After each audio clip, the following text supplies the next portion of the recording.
My name is Daniel Hayworth. I'm one of the pastors here at Vintage Church. Yeah, so Courageous Christianity is an event that's meant to encourage fellow believers to step outside the walls of their church and be courageous with their faith. It comes in the wake of the assassination of Charlie Kirk, and we're hosting our friend, Pastor Rob McCoy, who's good friends of Vintage Church, and our senior pastor, Pastor Stephen Martin. Marriage is his design. Keep it up if you believe that life is sacred in the womb. Keep it up if you believe Jesus is the only way to salvation. Keep it up if you believe that there's a coming judgment and every person will give an account before God.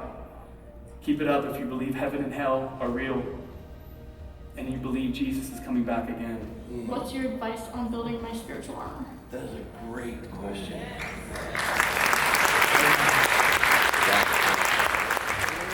What I like about this event as one of the pastors and just as a Christian is that it encourages people to do the courageous thing. The truth is that for the majority of the history of the church all across the globe, the church has suffered various forms of persecution. In the American church, we've largely grown comfortable letting the culture pass us by and living in a state of passivity. And what this event does is it encourages people to stop living in a state of passivity and instead to be courageous and take action and shine light in the darkness. Jesus tells us in Scripture that we are like a light, and nobody lights a lamp and puts it under a basket. Instead, you put it on a lampstand so that it's seen by the entire house. He also tells us that in the same way, a city on a hill cannot be hidden. And the difference between those two things is that a light is one individual person. A city is made up of many people shining their light brightly, which is the local church. Pastor Stephen Martin, our senior pastor, is going to speak. Pastor Rob McCoy, who was Charlie Kirk's pastor and the pastor of Thousand Oaks Calvary Chapel, is going to speak. We're going to do an awesome worship set tonight, and then we're going to do a Q&A portion. I just have a question on that. So is it wrong to love Christ and to also want a Christian nation? Yeah, so when they label you a Christian nationalist, what they're saying is you can't love two things at the same time. When I happen to be a Christian, I love the Lord, and I also love my wife. I love the Lord, and I also love my country. I was just with Charlie at Legacy Church the week before he was martyred, and right before his Korea trip, and it was amazing. He was just firing off these answers, and he's talking with Pastor Steve, and we're in New Mexico, and there are lots of Indian reservations and issues on the reservation. And somebody came up and asked him a question about the Indian reservation. This guy was like pretty upset.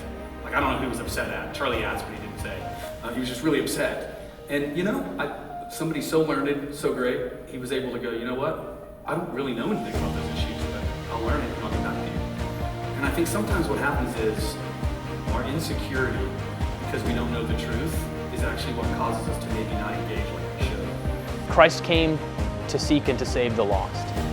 And when he did that, he told us that he didn't come to bring peace to the world, but to bring a sword. And what he meant by that was that there's things that are going to divide people. The truth divides. Jesus says, I'm the way, the truth, and the life. Nobody comes to the Father but by me. And so what he means is he means that, hey, I am the only truth. And when you cling to that truth and when you live that truth out, some people are divided from that. Our world has said that you should never speak the truth at risk of hurting somebody's feelings. But that's not what the Bible teaches. The Bible teaches that we're supposed to be clear and that you can't outlove God. God teaches us that the truth sets people free. And so we need to speak and proclaim that truth boldly. Even if sometimes it hurts people's feelings, we don't need to hate those people, but speaking the truth in love is the most loving thing that you can do. Telling people the honest truth that God has a plan for their life, but that without him, you're a sinner in need of saving. Some people get hurt by that. But the truth is, that's the message that Jesus came to bring, and it's the one that we want to bring to the world as well. It's the message that Charlie gave his life bringing. So thanks, everybody. Thanks for sticking around. Let me pray for you, and then we'll dismiss. Can I do that? Yep.